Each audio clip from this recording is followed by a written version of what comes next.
Welcome back to Diesel Works. So the last video I showed what we kind of do in my spare time, like personal crap at the shop. So I figured this one I'd take you guys along to show you what we do during the day, like normal work. So we're at Cummins here to grab a fuel rail and a couple other little odds and ends for a job we're doing on a Freightliner. So I'm trying to think. All right, got the fuel rail from Cummins. Now we are on our way to, I think it's like a 2018 Freightliner M2 to meet up with my guy who's doing the job and just kind of check things out, talk to the owner, stuff like that. Mainly because dealing with Cummins is a nightmare, and they've changed to where you can't call the dealer anymore. When you call, and as soon as you hit the number for parts, it transfers you to India or the middle of nowhere, and they have no idea what they're doing. Every single time they give you a quote, when you go to pick it up from the dealer, it's wrong. The price is wrong, or the parts aren't there, or in this case, once again, I called and 3 separate times I verified that everything was on the quote that I asked for. We needed a fuel rail, an exhaust manifold, and like some lines, fittings, stuff like that. 3 separate times they said, yep, everything's on the quote. They said we had to order a couple lines. It'll be at the dealer Friday. This was on like Tuesday afternoon or Wednesday we ordered it. On Friday, call the dealer. Now, I didn't ask the dealer if every, specifically what was on the quote, because I had already done that 3 times. So I just said, hey, are the parts in? They said, yes. We show up to get the parts. No fuel rail. Well, we said, oh, there's supposed to be a fuel rail here, thinking maybe they just forgot it. They bring it out and they're like, oh, yeah, that's not on the quote. That's an additional $1,000. Well, it's not for my truck. It's for a customer's we're working on. I can't just spend $1,000 more and hope the guy is okay with it. So I said, how is this possible? I show them the emails. I say, hey, now I have to call the customer and sound like an idiot and say, hey, remember that job we quoted you for? And we were certain that all the parts were on the quote. Well, they weren't, and it's $1,000 more. That just doesn't look good. Doesn't look good for anyone, especially us, where it seems like we're trying to be shady, or at the last second pull, oh, it's actually going to be more money. But it has nothing to do with us. Trying to explain that to a customer, though, they don't really, necessarily understand. And I mean, unless you're dealing with someone that's dealt with Cummins specifically and has had this issue with the call center, then they might. But for the most part, you just sound like a shady mechanic that's trying to squeeze more money out of them. And it's just constant, no matter what you do, no matter how many times you try and correct, make sure everything's correct on that quote. Somehow they managed to screw it up. And when I had called back the call center, asking them where the issue was, the guy basically just argued with me for the better part of 20 minutes saying, we need to make sure that the dealer has all the parts before we go any further. Even though I've told him over and over and over again, I called the dealer. I was at the dealer. They had the parts. They didn't have the rail that you guys said was on there. And it's like talking to someone with a preschool education level, or I don't even know. It's worse than that, because at least a preschooler, once you tell them a couple times, they understand what you're trying to talk about. These people, it's horrible. I mean, and then when you go to Cummins, the dealership, and tell them about it, they say, oh yeah, we know it's terrible. And you say, okay, well, how do I call here? Oh, well, you can't call you got to go through the call center. Well, if you know that it's terrible and it's constant problems, and the solution is, sorry, phone dropped out of the holder and, technical difficulties. But what I was saying was, if they know that it's an issue and it's causing constant problems with ordering parts, and, they say, oh, well, the people at the call center, they don't really know trucks, they don't work on them, so they don't have any idea what they should be doing or what's supposed to be, how it's supposed to be. It's mind-boggling that this, multi-billion-dollar company who you have to rely on for parts because you can't get them anywhere else is this, like, backwards with ordering parts. It literally makes me, and multiple other companies I deal with, just avoid them entirely.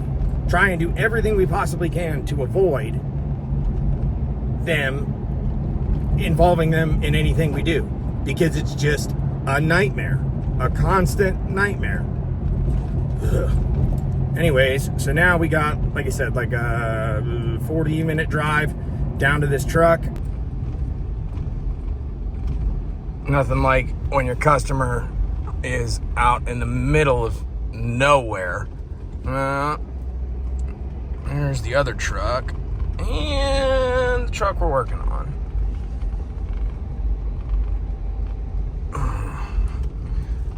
Dang cow pastures out here. Ain't nothing.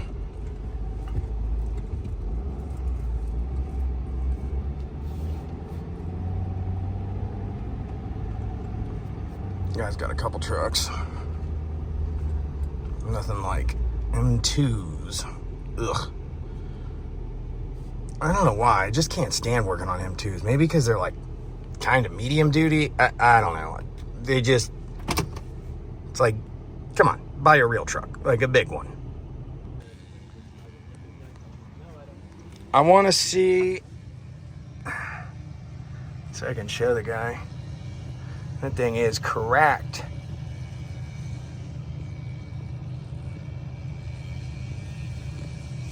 I see less crack on the streets of Tampa. Where's, what rail was it? Or what fitting on the rail? I want to say it's a second. You can't see shit. Should be a clean one. You got to kind of go from the top. And like, I could send you the picture I got, but. Yeah, just do that. That way I can. Because I had to fire it up.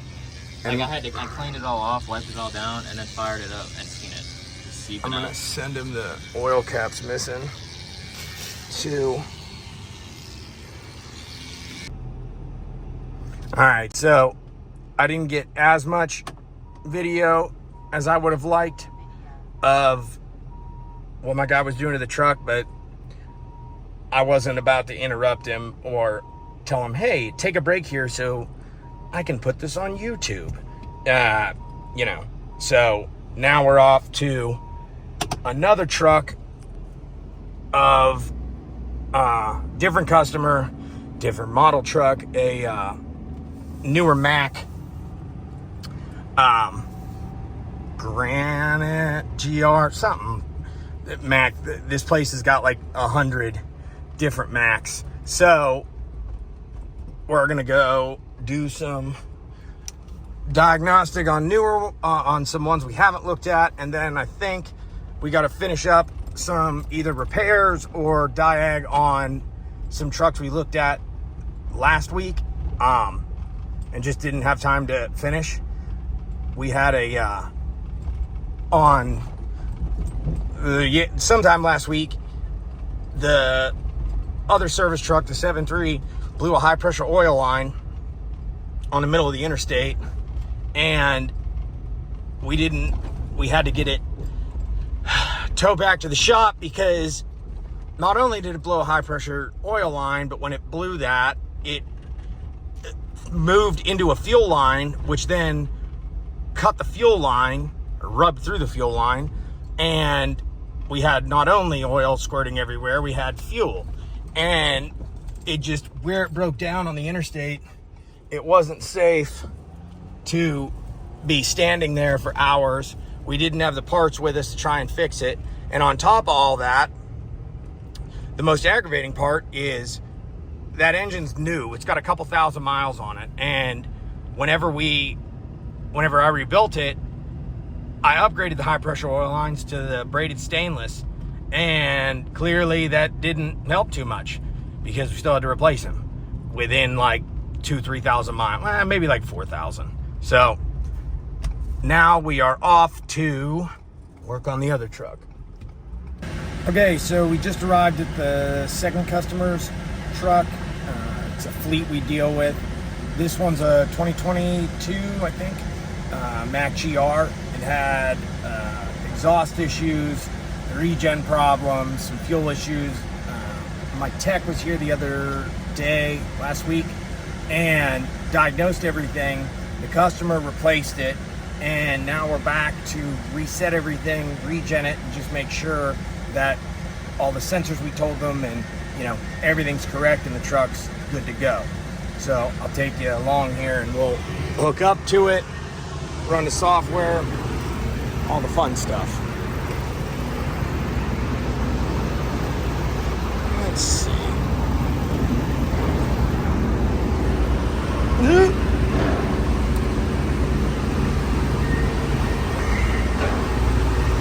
Trying to do this one-handed and the easiest. There we go. Okay. All right, so new fan hub, that's good. Fuel filters and pressure sensor gets changed. Yep, check to that.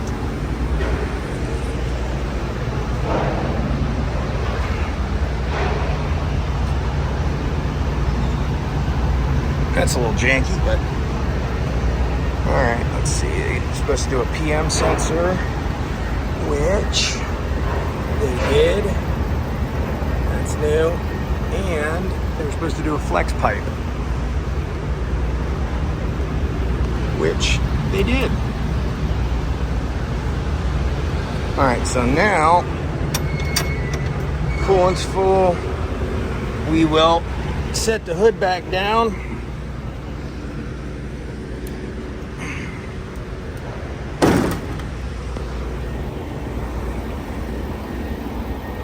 And grab the comm box.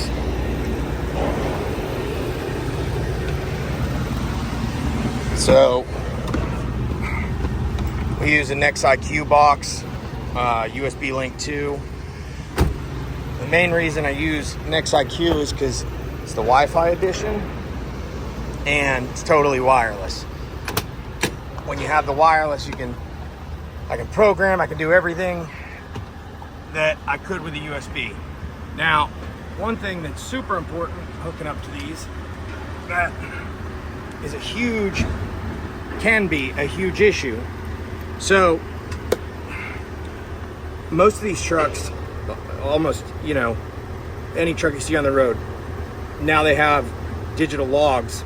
And when they do that, most of them tap into the OBD port. Well, when you go to hook up your comm box, they say that you can pass through it, but I can assure you it causes issues.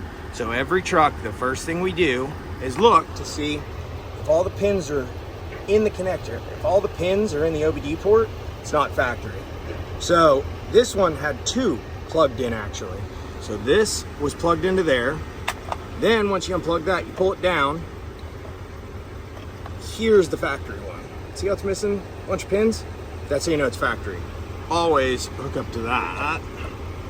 So hook up there. Throw our box up here. Turn the key on. See what lights are on the dash.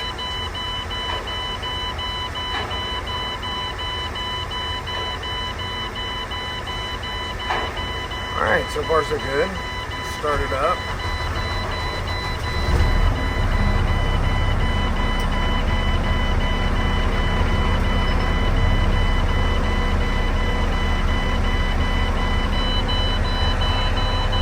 While we're here, reset everything. Now, even though the truck's not requesting a regen, we have the factory software, so we can tell it to do whatever we want to. And because of that, we'll be able to make sure that all the sensors and stuff that they just replaced is able to be fixed. Or is the fix, I'm sorry. Alright, so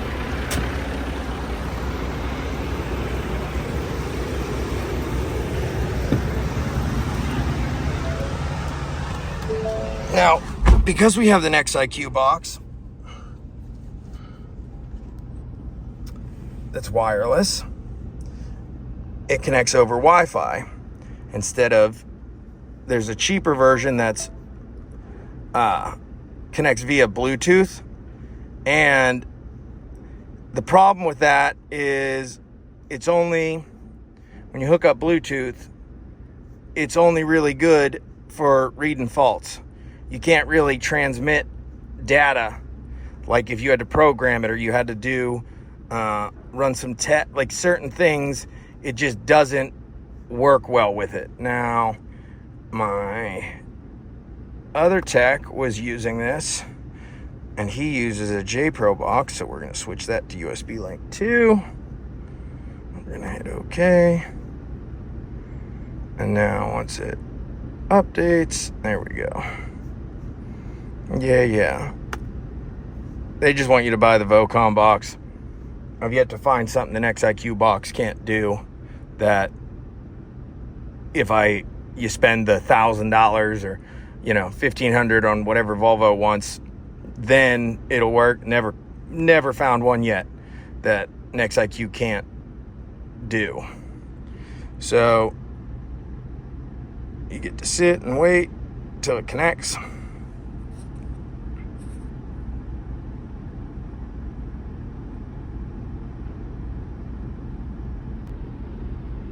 All right, now the truck's like fully connected. After you put in the work order number, or you get past that screen, it comes up with faults. It shows it's connected, all the truck information, yada yada yada. Now we'll go check the faults, see what they are. Like I said, we already know the faults are probably still in there, just because you replace the parts that are bad, especially after treatment or exhaust emissions related stuff. The faults don't go away.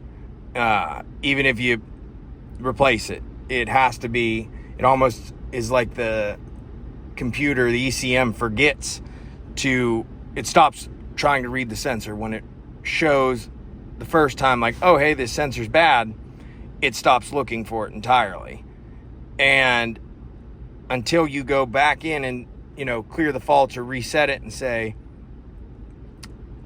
what's going on, then it comes back. Now, when my guy was looking at this before, we had low fuel pressure faults, and this is a common rail engine.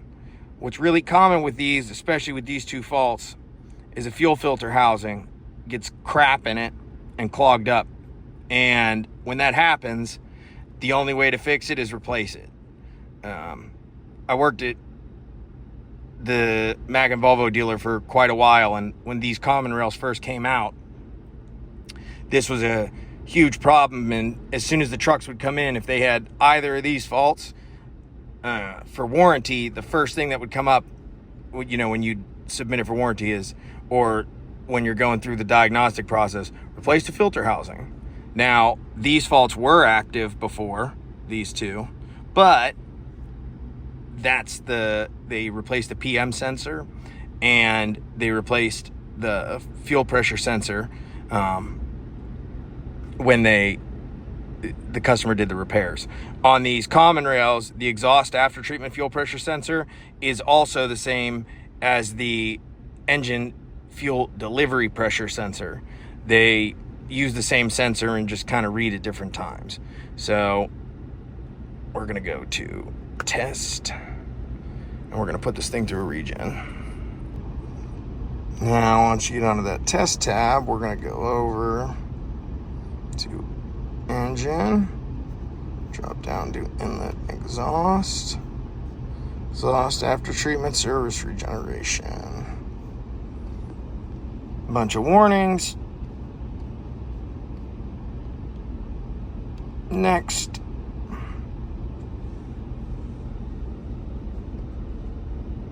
Mouse is on. Sorry if the camera is a little shaky.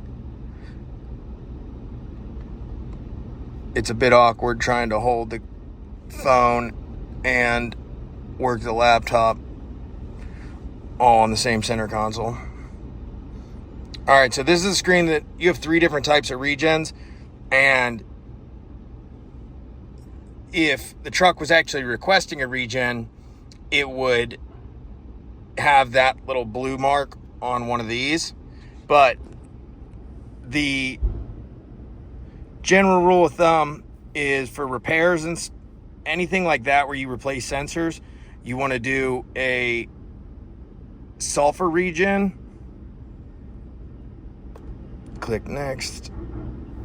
That way everything in the after treatment system gets activated and functions like it should, or tested, like it should.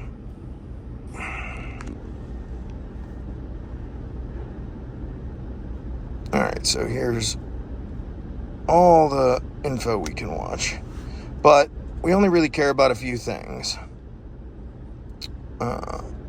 We care about exhaust temperatures, exhaust after treatment, the soot level, and coolant temp.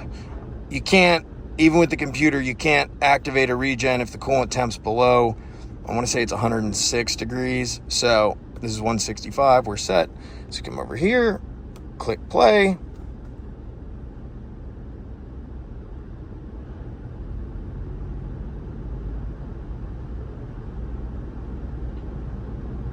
You probably can't pick it up in the video, but then you can hear the truck rev up.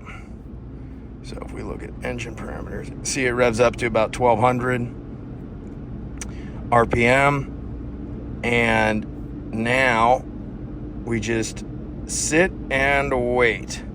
We're looking for T1 to get around 600 degrees. And then T2 and T3, you want them around 1000 degrees. Now, even a little more, let's say 840 to 1200. So yeah, around 1000, 1100's ideal. And these should always be very close to each other in temperature. If you got a clogged filter or something, that's when you see a real big deviation between these two, because it's putting a banana in a tailpipe. It can't flow. So it's going to get real hot on the inlet side of the filter, and it's not on the other. Heat can't pass through. So once these both get up to around, like I said, 1000, you want to make sure that they settle real close to each other. And then same thing with this. Once it gets up to 600-ish, that's where you just want to make sure it all kind of settles, and you want it to stay smooth. You don't want it bouncing up and down and, all sorts of different pressures. And all right, now, as you can see, the temperatures they're about the same. 1072, 1064, that's perfect. 573, good spot. The engine's doing its job. And here's your progress bar for the regen itself. Now, if these aren't in the right spots, or, the pressures or temperatures aren't where they should be, your regen percentage will correlate. It'll get stuck at 20%, 30%, all sorts of different things. There's so many different variants of what could happen with a regen. That's why it's probably one of the fastest ways, at least for me, to be able to know what's wrong with your truck.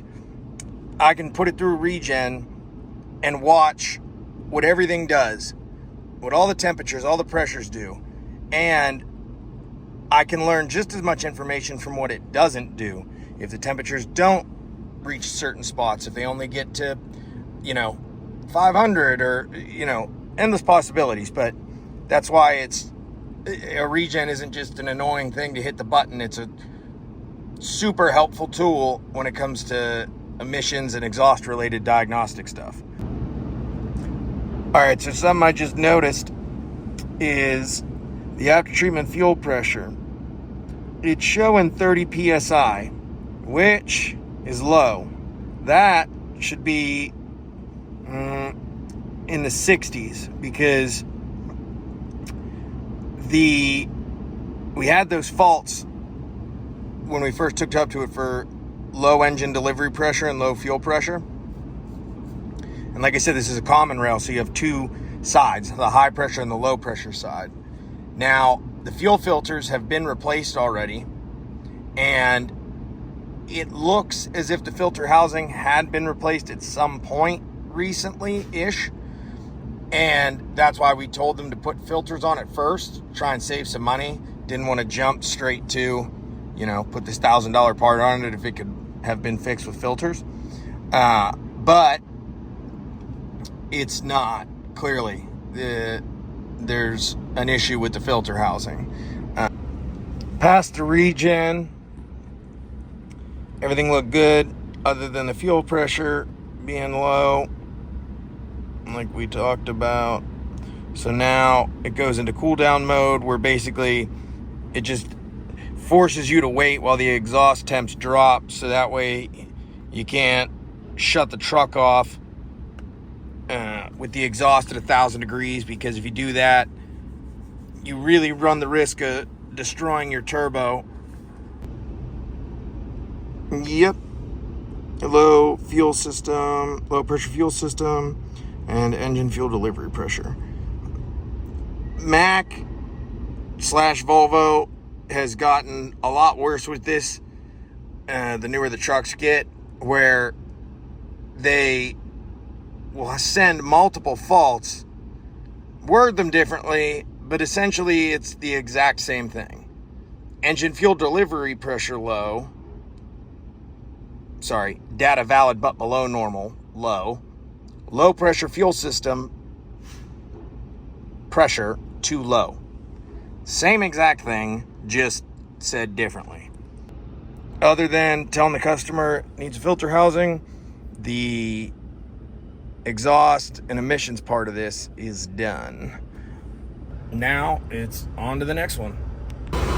The faults we had were for engine speed, which is going to be your input shaft. You have on an Allison input, turbine, and output speed. Output's generally referred to as road speed. Input is going to be your engine speed. So that's where you get to get underneath this lovely thing, this mess, and try and show you. See if we can get to it from the other side.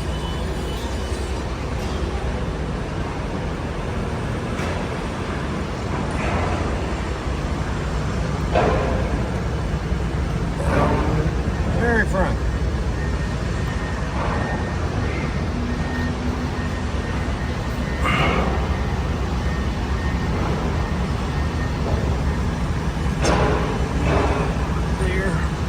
Leaky mess.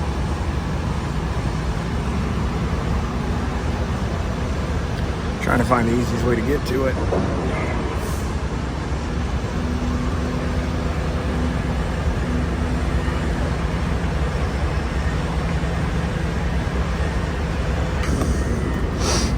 All right, we're under the truck, and this is, let's see if I can see it. So that's going to be your output speed. Then come down here, and it's hard to see, but right up there is turbine and engine speed is right there. There's really no good way to get to it.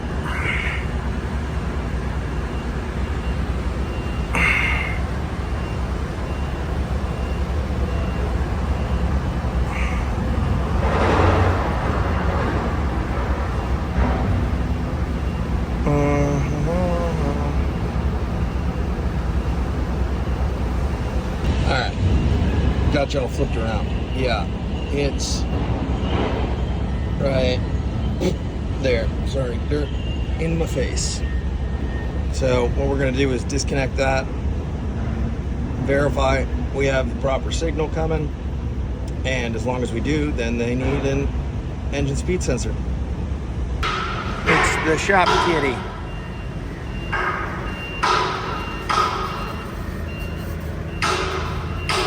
Oh, come here.